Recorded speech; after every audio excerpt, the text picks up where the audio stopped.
Kabart Kalicious, meron tayo dito broccoli and then zucchini. Ayan. Zucchini.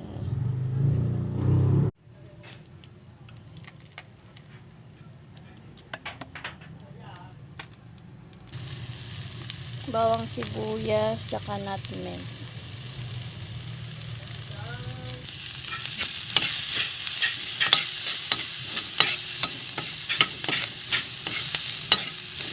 Para kayong paminta.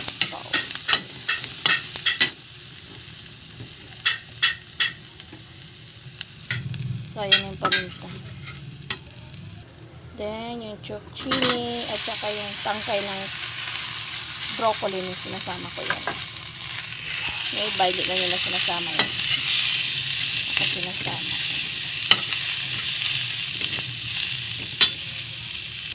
Lalagay tayo ng counting pink salt. Of course, yan. Bahala ang makangata niya. Pag dinutunaw. Ilagay na rin natin itong ating broccoli.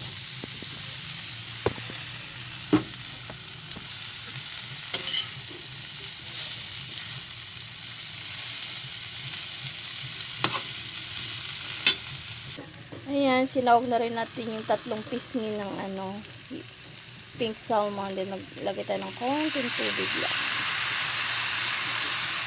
Kasi ayan. Ayan yung pampalasa natin. Haluin lang ng haluin. Half cook lang yung dapat ka. First time ko lang naman ginawa ito actually. So, takpan natin ng konti para maluto pa yung pink salmon ng bahagya. 3 minutes. Mga 2 minutes lang. So, ayan. Tinanggal na natin. Tapos, tatakpan natin ito at papatayin na yung apoy para hindi siya overcook. Para masustansya pa. Tayin na natin yung apoy.